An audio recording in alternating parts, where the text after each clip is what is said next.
ReZero, Episode 26. You look anxious, Rim. Are you still worried about him? Krush-sama. Glancing toward the voice, it is Krush sitting beside Rim.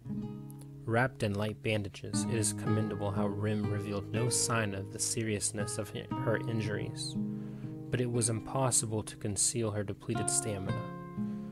The fact they rode in a carriage was also because Krush didn't feel comfortable letting Rim ride a ground dragon alone in this condition, so she resolved to accompany her, at least until the capital is within their sights.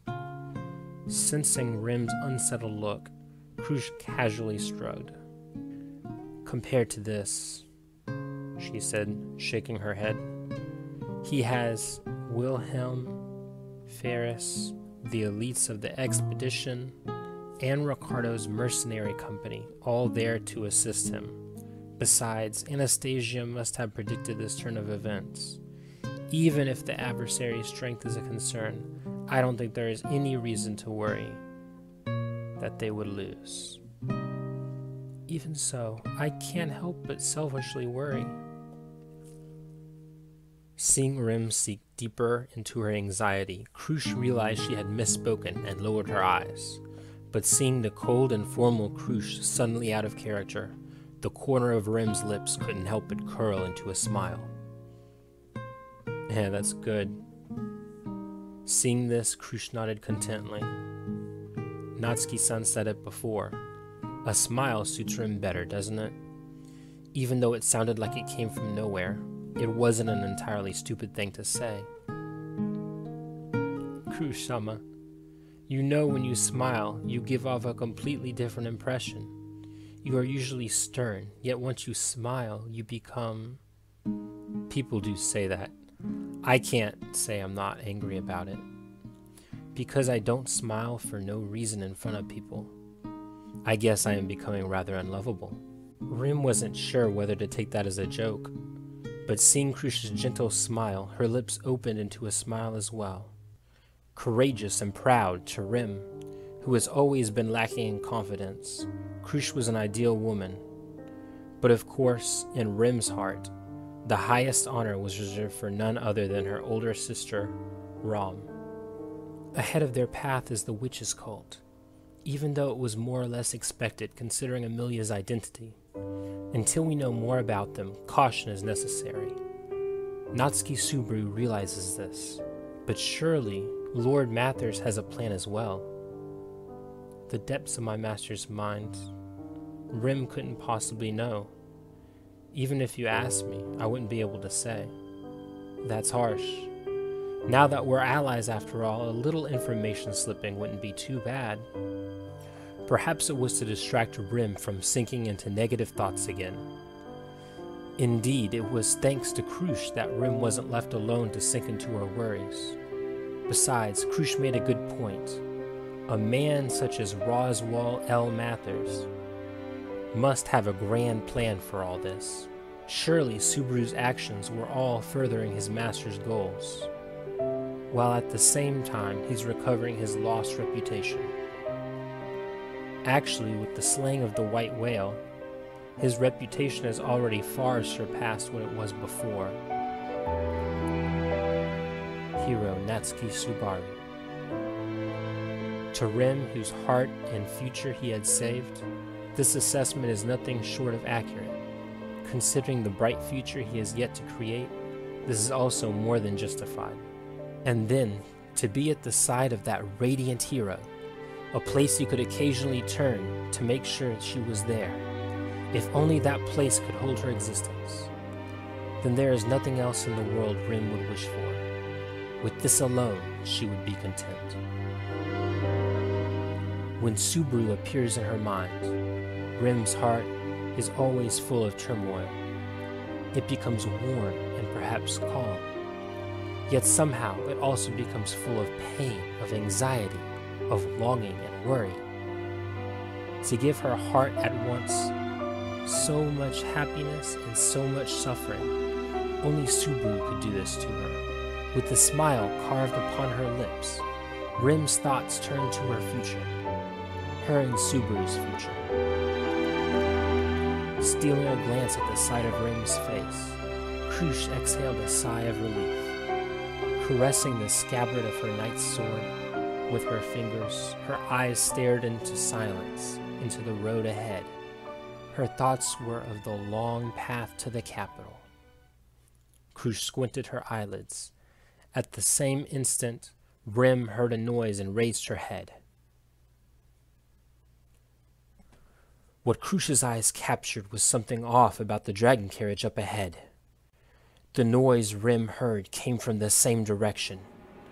In fact, both clues were leading to the same conclusion.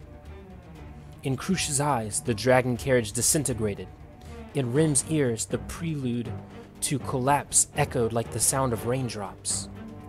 A mist of blood sprayed out. The image of the dragon carriage in front of them all of a sudden transformed into a pitiful blur.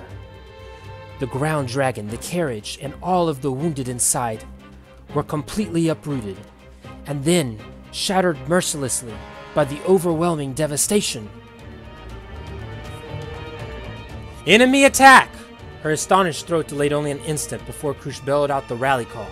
With Krush at the helm, the surrounding dragon carriages sensed the crisis and readied for battle. Rim, pushing away all sensation of injury and exhaustion, with her morning star in hand, stood up at once. On the other side of the blood mist was the upright shadow of a man. Who is that man, now burning into her sight, standing in the middle of the road, she thought, without a weapon, without armor, without fear, without compassion or malice or intent? Run him over!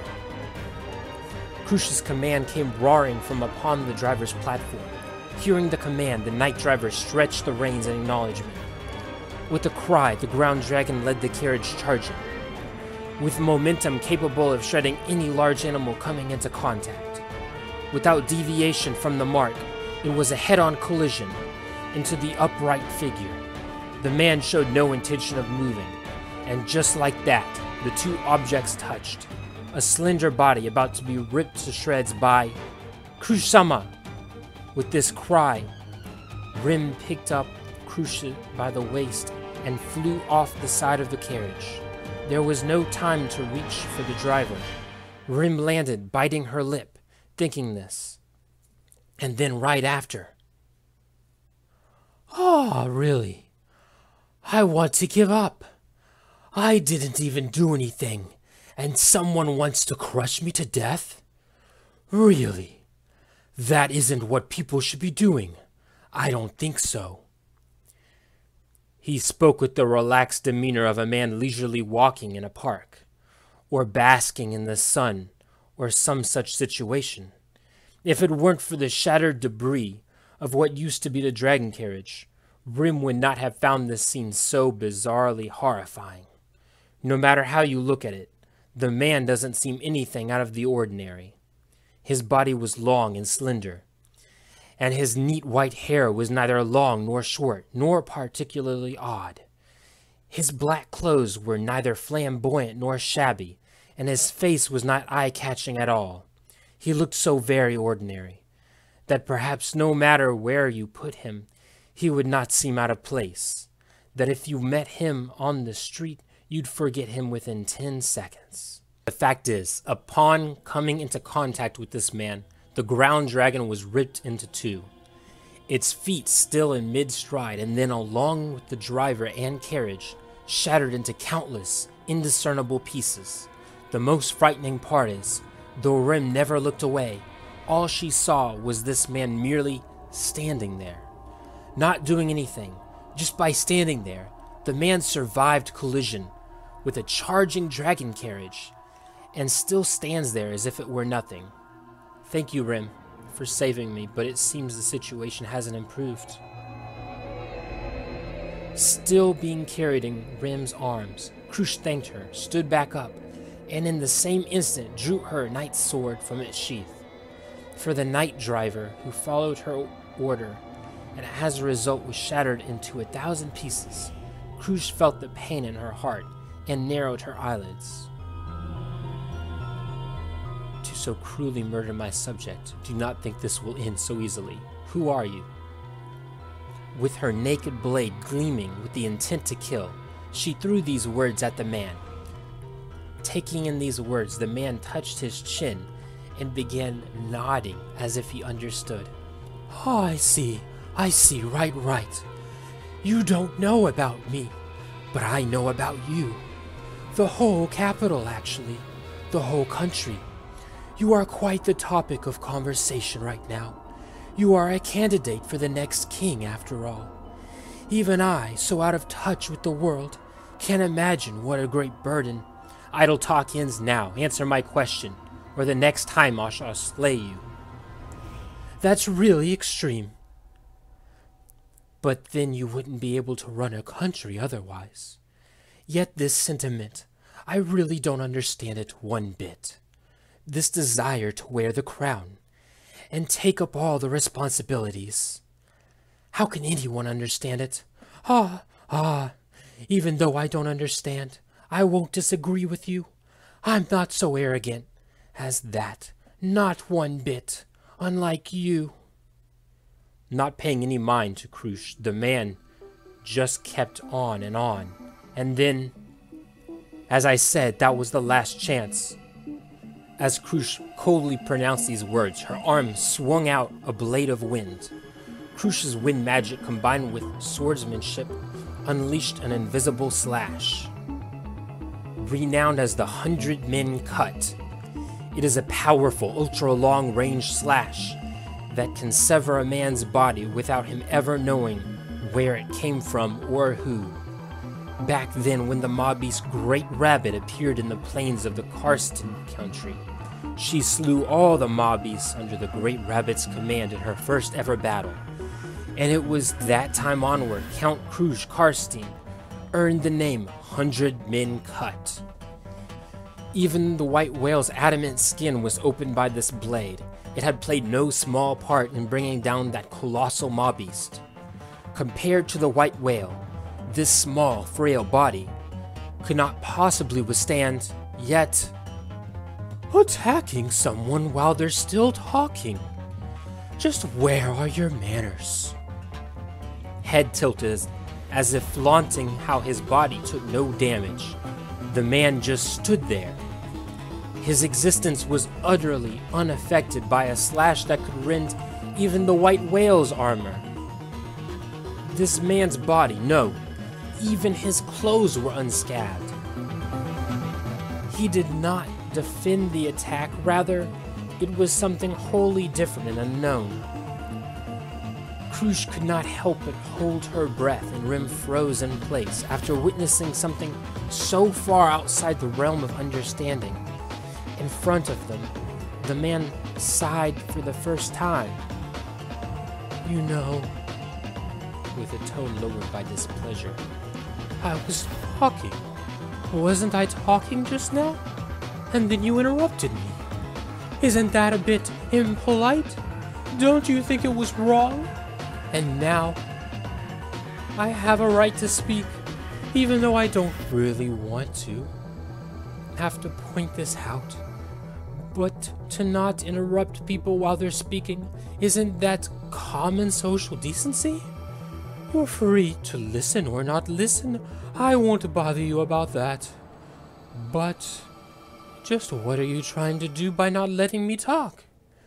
As he ranted on, the man occasionally stomped the ground with a displeased expression on his face.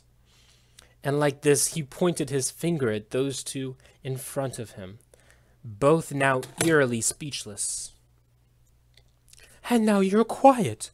What is this? You're listening. You are listening, right? Wasn't I asking you something? Then give me some kind of reply. It should be like that, right? You won't even do that. Don't even want to. Ha ha. Freedom. That's your freedom. You see me ranting and you want to kill me.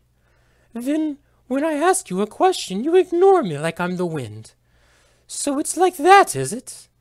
Well, you're free to do that. All right. Just say it's like that, but then, what is that supposed to mean? Seeing the two standing silently in front of him, bracing for an attack, he tilted his head and stared at them with his sharp eyes, and then with a smothered voice, You're disregarding my right. One of only my few possessions, right? Just as a chill ran up Rim's back, the man took a step forward. His drooping arm lifted, creating a small gust of wind. Then, on the same line as the motion of his arm, the earth, the air, and the world parted in two. Round and round and round, Krush's severed left shoulder flew in the air, still grasping onto the sheath of the knight's sword. The arm dropped down in a spray of blood. Krush, blown off her feet by the impact, fell to the ground. Convulsing in pain and mass loss of blood, Krush-sama, stunned for a few seconds, Rim rushed to the side of the fallen Krush. She placed her hands on Krush's wound, and with the small final remnant of her mana, applied all her power to stop the bleeding. Krush's shoulder flowed bright crimson. The flesh, the bones, the nerves, and arteries were all perfectly severed. A clean and masterful attack. Rim sighed with a rather inappropriate admiration. Felis, oh you. Under Rim's healing arms, Krush looked on with unfocused eyes, muttering indiscernibly, and with her remaining right arm grasped tightly onto Rim's knee, proof that she still possessed the strength to live. Krush clenched her teeth, enduring her pain. Rim kept her eyes on the man's every movement. She has no means of defending against his strikes. At the first sign of an attack, to leap away with Krush is the only thing she could do. In a moment of eerie realization, for some reason Krush and Rim are all alone. Why hasn't anyone come to their aid? In this critical juncture, with their lord gravely wounded, those knights who did not cower even in the face of the white whale, why? Ah, really? I eat, and it's still not enough. It's because of that we keep on living. Eating, chewing, biting, ripping, crunching, munching, sucking. Gluttonous drinking, gluttonous eating. Ah, I'm done. All of a sudden, from behind, came the shrill, ear-splitting voice of a teenager. Like the first man, the youth's voice sent chills running up Rim's spine. Her body stiff, she turned to look at him. The youth stood among several empty carriages. From head to toe, he was covered in blood. His long, dark brown hair extending all the way down to his knees. His body was short, about the same height as Rim, perhaps 2 or 3 years younger. Perhaps not much older than the kids in the village near the mansion. Under his hair, only a thin, blood-soaked rag covered his slender body. Every inch of his skin is coated with blood. Of course, none of the blood was his. It was from the knights lying at his feet. While Krush and Rim were in a standoff with the man in front, the knights had engaged the enemy behind them. In the end, before Rim even sensed any combat, it was already over. You are... Her voice quivering. Rim, with Krush in her arms, backed up until both enemies were within her field of vision. Blood from Krush's shoulder had dyed the road red. Now the air turned cold, as if mocking their weakness, their fear. Hearing the question, the man and the youth looked at each other. As if it had been all arranged, they nodded to each other. Then, with the same deranged smile of violent delight, they announced their name. Which Coltson Archbishop? Greet, Regalius Corneus.